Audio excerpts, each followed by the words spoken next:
As of Monday, March 10, 2026, Iran's Islamic Revolutionary Guard Corps announced a new wave of missile strikes targeting central and northern Israel. Local media across Israel confirmed explosions alongside air raid sirens sounding in multiple cities. No official casualty figures have been released by either side at the time of this recording. What makes this wave significant is not just the strike itself, but the timing. It landed while the diplomatic and military fronts were moving in completely opposite directions. And over the next few minutes, I'm going to walk you through exactly what happened in the past 48 hours, why this battlefield is expanding faster than any analyst projected, and what every major player is saying right now. Because what they are saying in public no longer matches what is happening on the ground. Before we get into it, I want to say something real quick. This channel exists because of you. Every like, every share, every subscription is what allows me to keep doing this work. So if you find value in what you hear today, take 2 seconds, hit subscribe, drop a like. It makes a bigger difference than you think. Now let us get into it. The war is no longer a two-party conflict between Iran and Israel. Lebanon has become a full active front. Lebanon's health ministry released updated figures confirming that since Israeli attacks on Lebanon began on March 2nd, at least 486 people have been killed and 1,313 wounded. Those numbers are climbing daily. In the latest strikes, an Israeli drone targeted a car in the town of Burj Rahal in southern Lebanon, and a separate Israeli airstrike hit the town of Shrifa, also in the south. These are not isolated incidents. They are part of a sustained and intensifying campaign across southern Lebanon and the southern suburbs of Beirut that has been escalating without pause since the war began. Hezbollah is not absorbing these strikes quietly. The group claimed multiple retaliatory operations over the past 48 hours alone. Hezbollah said its fighters struck a gathering of Israeli soldiers at the Lebanese border town of Mace el-Jabal at 5 p.m. local time. Separately, the group announced a rocket attack on an Israeli military position near the border town of Hula. In their statement, Hezbollah said the attack was carried out in response to what they called the criminal Israeli aggression that targeted dozens of Lebanese cities and towns and the southern suburbs of Beirut. But the claim that raised the most eyebrows came from much deeper inside Israeli territory.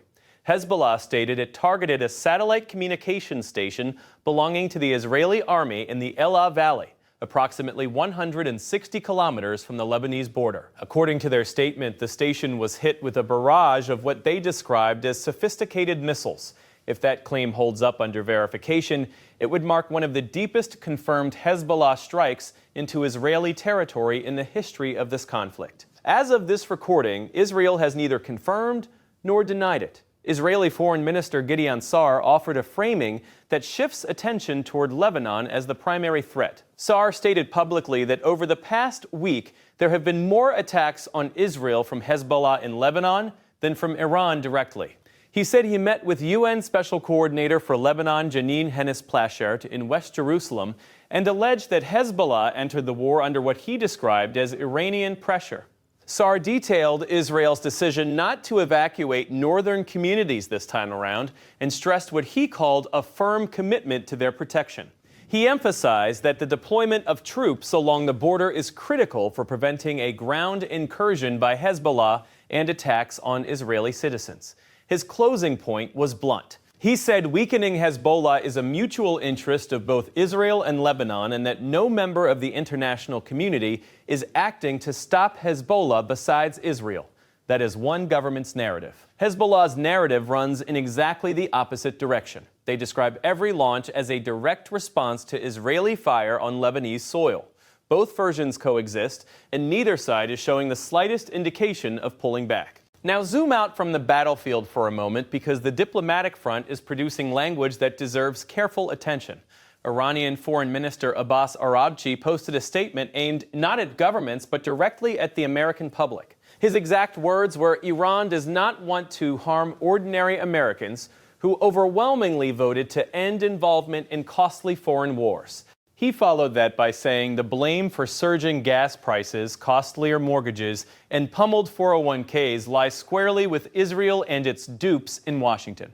Read that again slowly. That is not a military communique. That is a political message engineered for an American domestic audience. It separates American citizens from American foreign policy. It frames the economic pain Americans are feeling at the pump and in their retirement accounts as a direct consequence of decisions made in Washington and Jerusalem, not Tehran. Whether that argument holds up to scrutiny is a separate question. The fact that it was posted publicly on a Western social media platform tells you who Iran believes the decisive audience in this war actually is.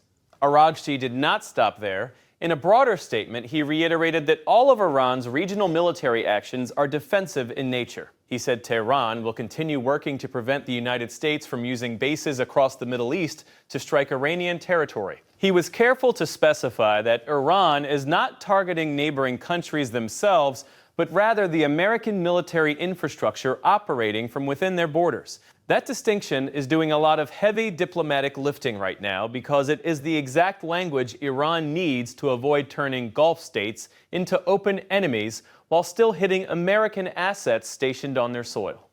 And that careful framing is being stress tested by one of the most sensitive diplomatic episodes of this entire war.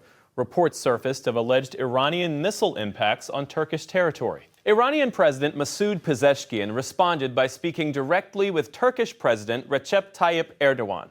According to Iran's Tasnim news agency, Pezeshkian told Erdogan that Israel and the United States are actively trying to sow discord between Tehran and its neighbors. He said Iran has consistently stated its willingness to reduce regional tensions, provided that countries hosting American military bases do not allow their territory to be used as launch points for attacks on Iran. He then proposed something concrete, a joint Iranian-Turkish investigative team to examine the alleged missile strike, framing the reports as potential news propaganda designed to damage relations between what he called friendly and brotherly nations. What came back from Ankara is arguably more significant than anything said in Tehran. President Erdogan offered his personal condolences over the death of Ayatollah Ali Khamenei during the initial American-Israeli strikes. He specifically referenced the deaths of Iranian civilians and the children killed at the Minab school. And then he wished the new supreme leader, Mojtaba Khamenei, success in leading the Islamic Republic. Pause on that for a moment. That is the president of NATO's second largest military offering, formal diplomatic recognition, and goodwill to Iran's newly installed supreme leader, while American warplanes are actively conducting combat sorties against Iranian targets. That single exchange reveals more about the fractures forming inside established alliance structures than 100 Pentagon press conferences ever could. On the subject of Mojtaba Khamenei, U.S. President Donald Trump made his position clear in characteristic fashion.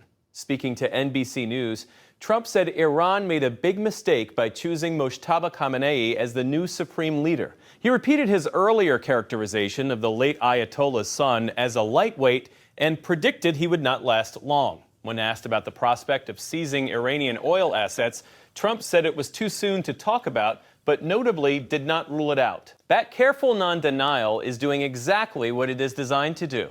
It keeps the threat of resource seizure alive as a pressure tool without locking the administration into a specific policy commitment. It is leverage language, not strategy language. But beneath all the statements, the framing, and the posturing, one fundamental reality remains unchanged.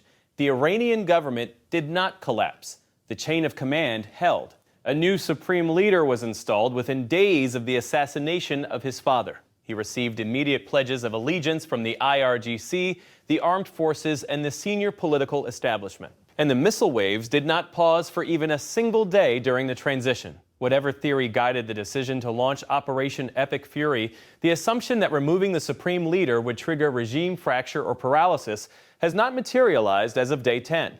That does not mean it cannot happen in the future. It means the war is not waiting for that outcome before proceeding. And every hour that passes without internal collapse is an hour where Iran's command structure proves it can absorb a decapitation strike and continue operating. And the ripple effects of this conflict are reaching places that have nothing to do with missiles or air defense systems. Qatar's airspace remains closed. Qatar Airways is gradually increasing the number of special flights it runs each day to help move stranded passengers between Doha and destinations worldwide. On Monday, the airline published its schedule through March 12th. 3 days. That is the planning horizon for the national carrier of one of the wealthiest countries on earth. 3 days at a time because nobody, not the airline, not the government, not the insurers, can predict what the airspace situation will look like 72 hours from now. That is not normal disruption.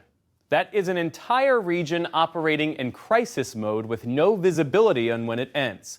Pull the lens back one more time and look at what the last 48 hours have actually produced. Iran launched new ballistic missile strikes into central and northern Israel.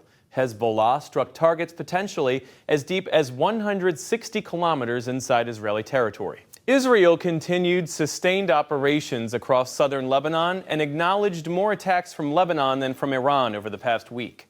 486 Lebanese are confirmed dead, over 1,300 wounded.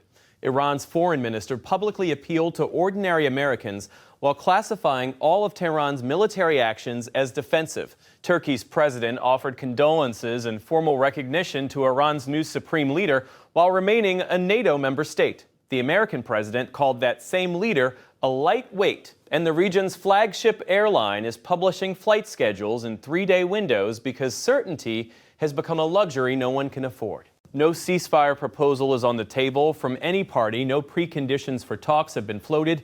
No diplomatic back channel has been publicly acknowledged. Every actor in this war is operating on the same assumption that the other side will crack first. And every day that passes without a channel opening is a day where military logic fills the vacuum entirely. Military logic does not seek balance. It seeks advantage. And right now, every side still believes it has cards left to play.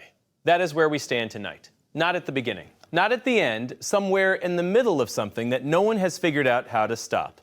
I appreciate every single one of you who made it to the end of this. Seriously. If this helped you understand what is actually happening beyond the headlines, share it with someone who needs to hear it. Not for the algorithm, for the conversation. Because the more people understand the full picture, the harder it becomes for anyone to control the narrative. Drop your thoughts in the comments. I read them. I respond. And I will see you in the next one.